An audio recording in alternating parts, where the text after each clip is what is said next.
Як мы абяцалі, Зенон Пазняк у нашай студыі. Вітаем спадару Зеноне. Дзякую вам, што знайшлі час, каб завітаць у студыю Белсат.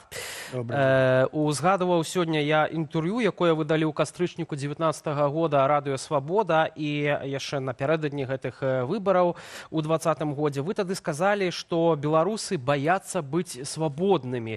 Ці вашае меркаванне змянілася пасля падзеяў жніўня 20-го? Ну, гэта такая метафора. Так што гэта на пэўным этапе можна аднесці да любого народа. Але у нас, на жаль, шмат засталося яшчэ людзей з савецкай ментальнасцю.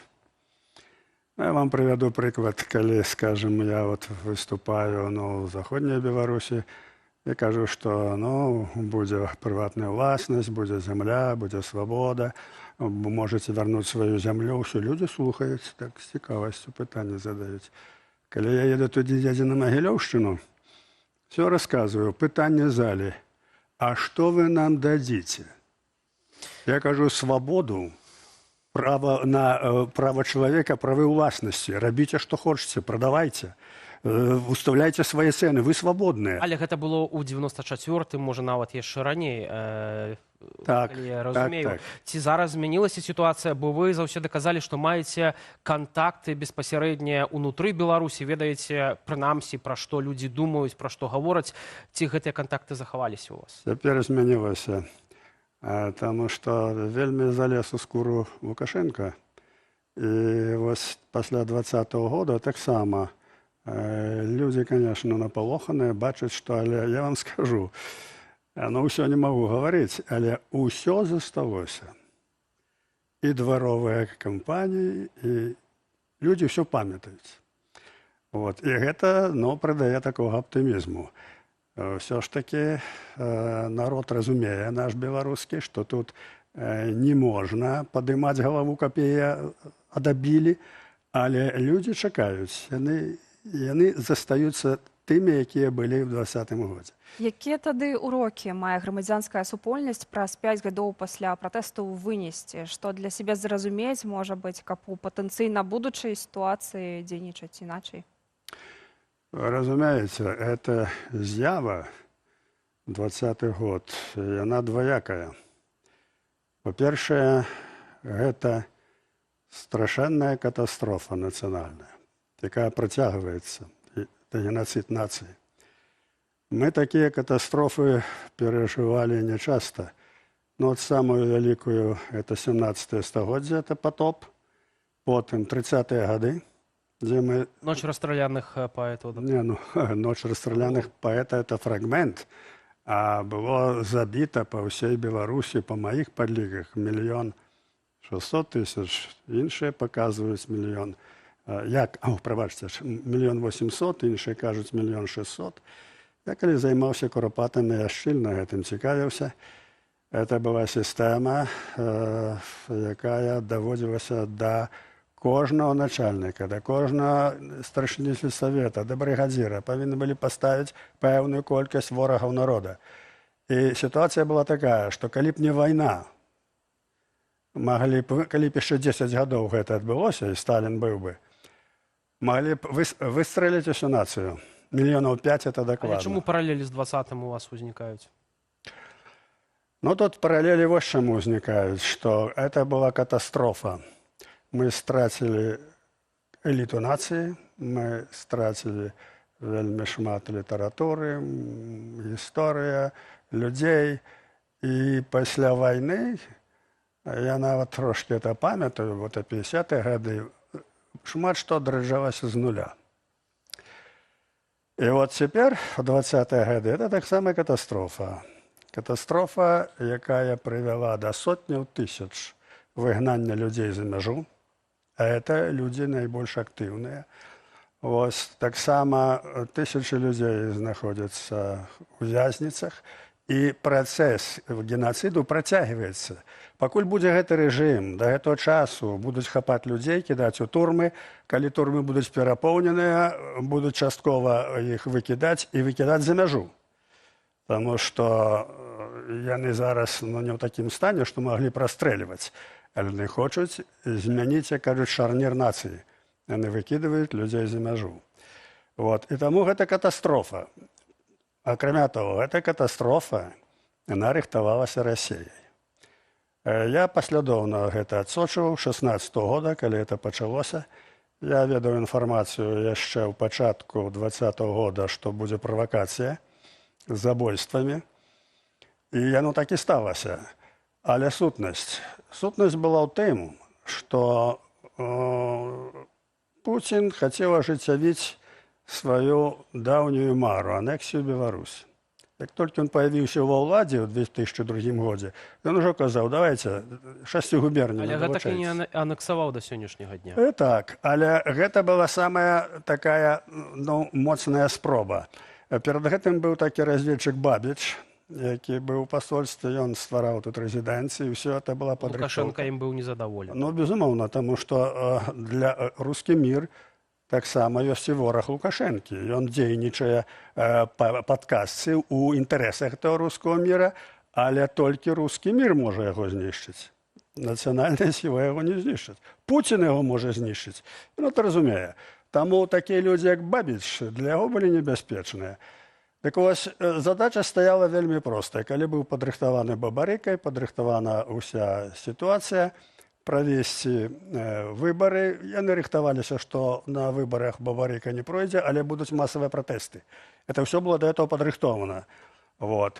І тады Пуцін бы падтрымаў, магчыма, нават увёў бы войскі, але вельмі ўсе былі прадыя, таму што ішлі такія лозунгі, што калі Пуцін нам дапамог, тады ён быў бы нацыянальным героем. Гэта ўкіды агентуры. Ось. Але гэта было. Але гэтага і не здарылася, па суті. Гэтага не здарылася. І вось чаму. Значыць, сітуацыя ацэньвалася вельмі проста. Калі б на плячах народа, які супраць Лукашэнкі, увайшоў бы кандыдат, які з'яўляецца стаўленнікам Масквы, скажам, Бабарыка, ён быў бы легітымны, народ яго падтрымаў, захад прызнаў, і ўсё, што рабіў бы гэты прэзідэнт, яно было законным. Все, што робіць Лукашенко, яно нелегітымнае, яно нікчэмнае ў юрыдычным сэнсе. І Масква это разумее.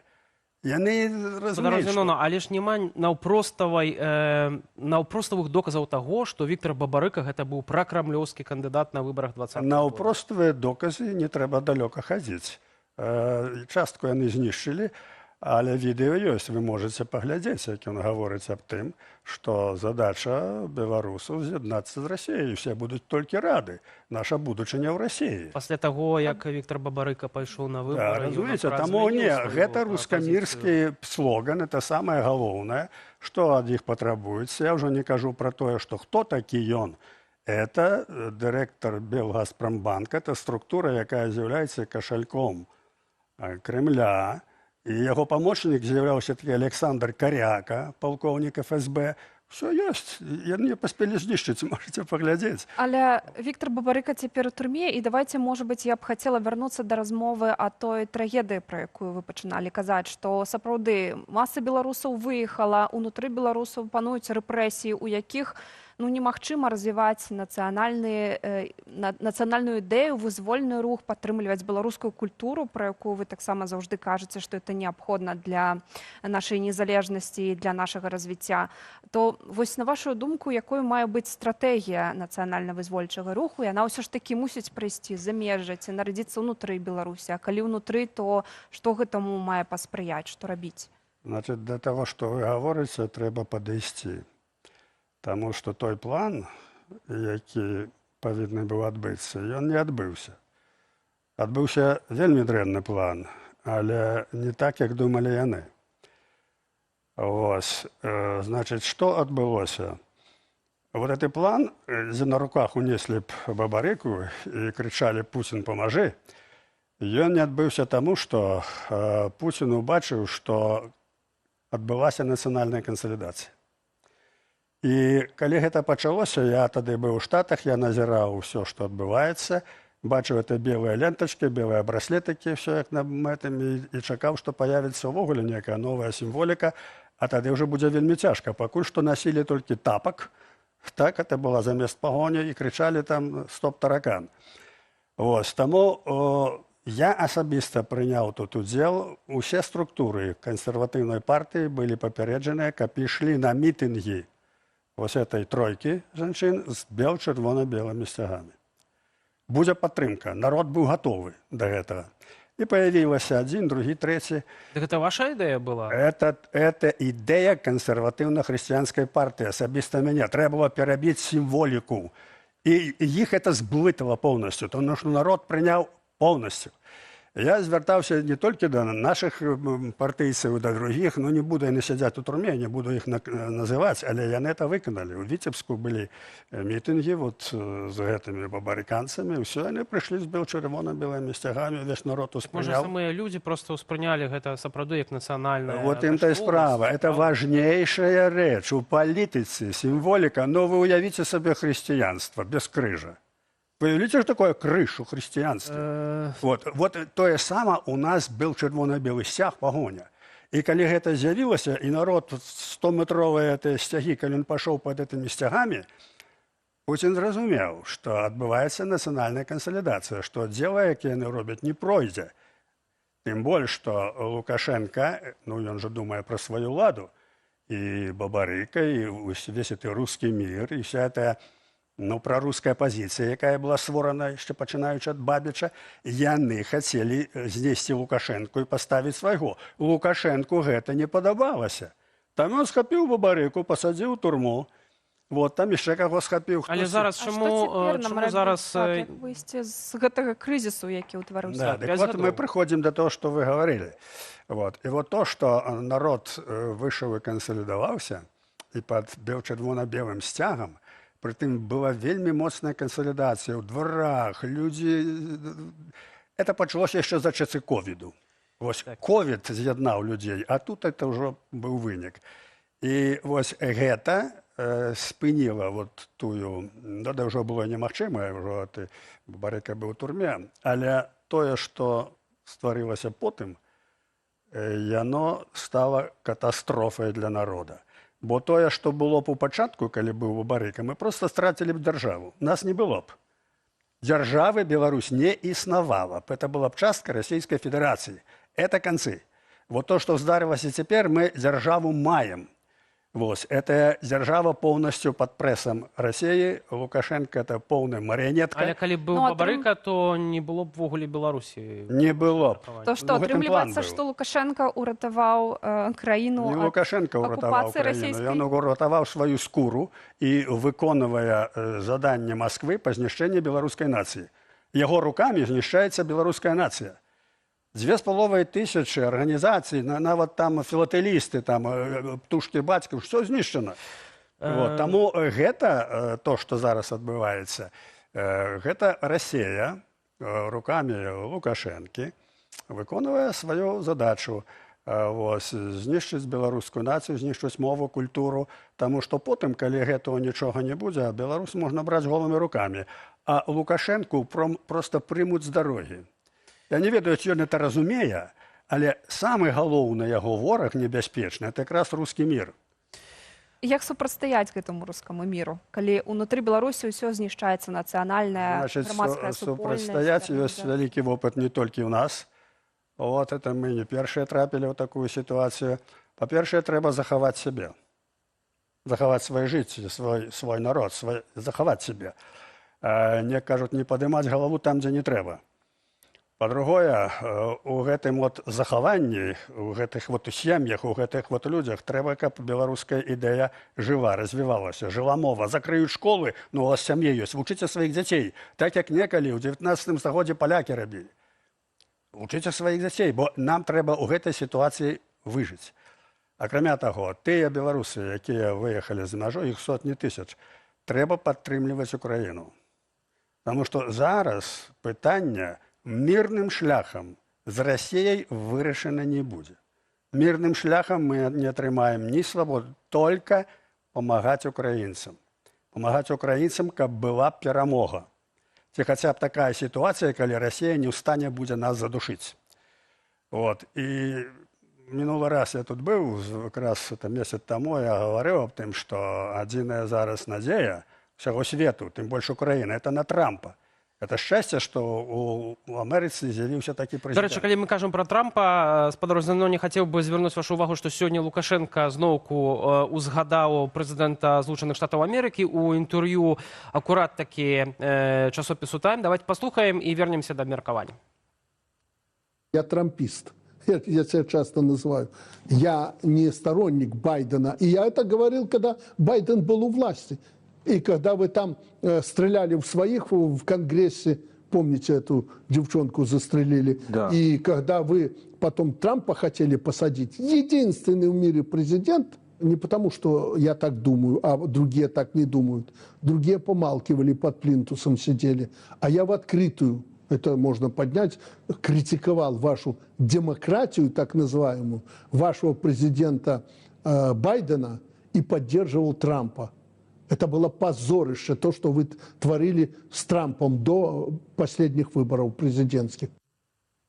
Ну, ёсць сапраўды, як кажуць, падабенства у гэтым сэнсе паміж вамі і Лукашэнкам. Вы абодва падтрымліваеце Трампа, як мы зараз пачулі. О, не толькі ў гэтым. І ён п'е ваду, я п'ю ваду. Можа, Цудоўна, малашко спадар папівае. Зіноня. Вот эта прапанова, круглы стол з Лукашэнкам пры дапамозе Злучаных Штатаў Амерыкі, якую агучыў офіс Ціханаўскай. Ваше стаўленне. Вы раскрытыкавалі офіс, але падтрымліваеце Значыць, гэты ніякого ідэл. круглага стола, ніякіх перамоваў з апазіцыяй, з офісам Ціханаўскім ніколі ў прынцыпе не будзе.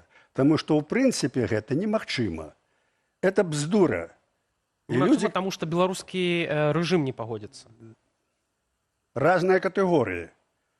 Можа быць перамовы з такой краінай, як Нямецчына, Германія, на ўзроўні, калі могуць быць прынятыя пэўныя рашэнні і выкананыя пэўныя абавязкі. Што такое апазіцыя? Это нішто. Это полное ничто. За ими не стоит ничего. Это люди, якіх, кажуть, утрымліваюць еўрапейскія там структуры, якія не маюць ніякай сілы, ніякай аўтарытэта, нічога. Яны Як сустракаюцца з Лукашенко не вядомымі можа, палітыкамі. дзяржаўная структура Яны не маюць можа... структуры. Спадару Зіноня, яны маюць структуры, так ці інакш, яны маюць планаваныя свае паездкі, сустрэчы на самым высокім узроўні, а вы кажаце, што это ніхто і ніхто. Значыць, яны не маюць ніякай дзяржаўнай моцы, в іх няма ні арміі, ні сілы. Гэтыя паездкі, які робяць, это за грошы еўразвяза, таму што еўразвязам, для еўразвяза трэба такое проксі, трэба Беларусь было ізаляваць, яны робяць такую палітыку. Вы прапаноўваеце ім Таму самараспусціцца. такога ў прыродзе не было і не будзе ніколі, таму што ў прынцыпе ніколі не можа дзяржаўная структура, якая базуецца на законе, на праве, на арміі, на ўсім, на фінансавай сістэме, з нейкай групай весці контакт. Это не можа ніякім разе Рада нейкі БНР, це зусім інше. А? Пытанне да вас. Рада БНР, якая у Не мінулым будзе стагоддзі весці таксама. Представляла Не беларускі будзе, народ. яна не мае, Рада БНР не мае ніякай сілы. Это просто, сімвол, это ідэал. А палітычнай сілы яна не мае ніякай, ні фінансавай, ні палітычнай, ніякай. І ніхто з Радай БНР не будзе не весці ніякіх перамоў і не вядзе. Тое сама з любой апазіцыяй, якая там утвараецца, калі там даюць сродкі і гэтак далей, нічого падобного не будзе. Таму я кажу, вот это, што яны гаварылі, это просто, бздура. Я так подразумеваю, што это просто, такая пропаганда. Вы прапаноўваеце самараспусціцца вось офісу Ціханаўскай, кабінету, самараспусціцца. Вы пісалі так, прынамсі, ў сваіх сацыяльных сетках. Так. Не праводзіць гэтую канферэнцыю «Новая Не Беларусь», каб прыходзіць, беларусы каб туды беларусы не не прыходзілі. прыходзілі, Вось так. канферэнцыя. Хто будзе прасаўляць беларусаў за мяжой тады? Значыць, вельмі важна, каб гэты офіс быў бы ліквідаваны і як хутчэй. На жаль, это хутчэй не адбудзецца, таму што яны ніякай сваёй палітыкі не вядуць, это палітыка еўразвязу. Яны выконваюць ролі падставы, проксі. Еўразвяз ставіць задачу ізаляваць Беларусь, зрабіць жалезную заслону. Это адпаведныя санкцыі, накіраваныя супраць народа. Таму што санкцыі, якія там же тысячы пазіцый, это ж все ж у інтэрнэце ёсць. Ось, Так не офіс же приймає санкції, а а Єврозв'яз. офіс з'являється Комісія. проводником риторики. Це вельми важливо. Не було б офіса, не було б санкцій. Тому що люди, які виїхали за межу, вони 5 років, многі з них сподівалися на офіс, що тут нешто буде, вони нешто зроблять, нічого не Вони зробили. можуть вернутися. І тому гэта демагогія, яка приводить до того, що ми можемо втратити державу і націю. А ці не забудуться Це важливіше про Білорусь питання без зараз. офіса, Не те, що який говорить лобує офіс, не те, інтереси що говорить білорусів. Ван дер Ляєн, а нам треба зберегти націю. Тому що зараз ситуація така, що фактично, от, допустим, здарилася б така річ, що зник був Лукашенко, так? Усе обрубано. Усі ринки знищені, це знищені Єврозв'язом. Усе їх одразу не Так. відновиш. Але І єдиний правда вихід ні. зостається – йти в Росію. Тому що весь контакт, і енергетика, економіка, все зв'язано Я туди. повторю своє Спадару питання. Зіноня Хто Арбіт. представляць інтереси білорусаў мае за мяжою, І- калі не будзе офіса Ціхановскай? І ці без такого О, представництва ці о, не це- забудуться на Білорусь. Да, от так от це вельми якраз і добре. Коли не буде ось цієї підстави, от тоді ті люди, ті 1000 людей, які тут є, вони консолідуються. Білорусь показала, і 20-й год, особливо часи ковіда, вельми консолідаційний народ. Лукашенко відмовився підтримувати, лічити людей. Народ сам себе лічив. І медиків фінансував все. Так що я ведаю білорусам, велика надія, що коли вот гэта зникне ось ця вот бурбалка, яка тормозить усе, то тоді гэта ініціатива, вони проявляться.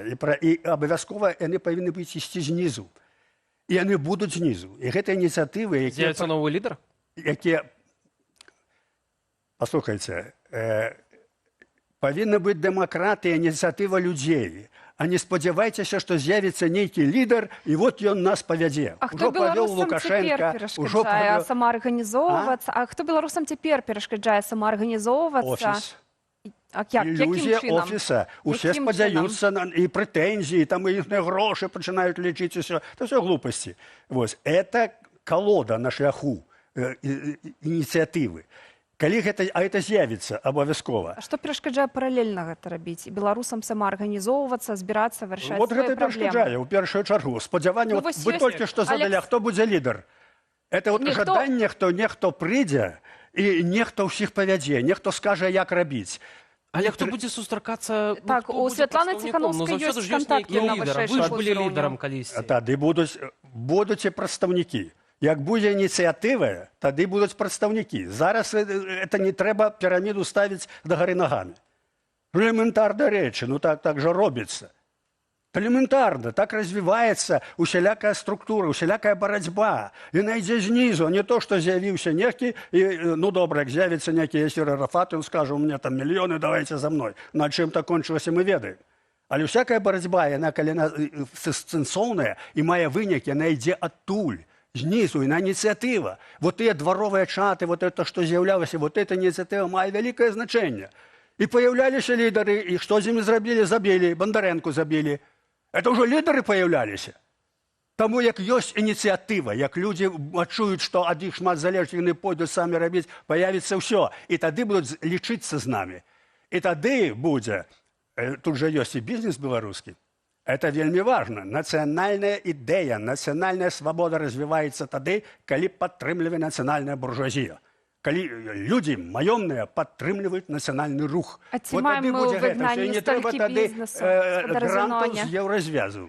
Спадар Зіноня, у нас ёсць тут прадстаўнікі сапраўды бізнесу, а напэўна не так шматлікага. Ёсць некаторыя IT-кампаніі, але ну вось нейкая фірмовыя Нема правілы. заангажаванасці, да, у тым, каб Ну да, я думаю, что, палітычна потому что нешта в бизнесе змяніць. у нас И- разумные люди. и есть Люди, які этика займаються так само. бізнесом, не мають голови.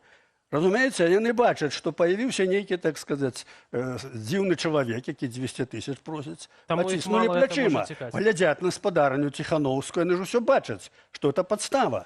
Що їм дають шмат грошей, їм мільйони. Я знаю суми, які дають, бо я писав Єврозв'яз, я маю письма оттуда. Спадар Зіноня, я думаю, що гэта, І вони напевно, на це варта... глядять і думають, ну що ж ми будемо на їх тратити гроші. Конечно, не будут. Дзякуй вялікі, што знайшлі час і прыйсці да нас і за ваше меркаванне. Зенон Пазняк, спадарства нашай студыі, палітык, рух «Вольная Беларусь». Дзякуй вялікі яшчэ раз. Дякуем.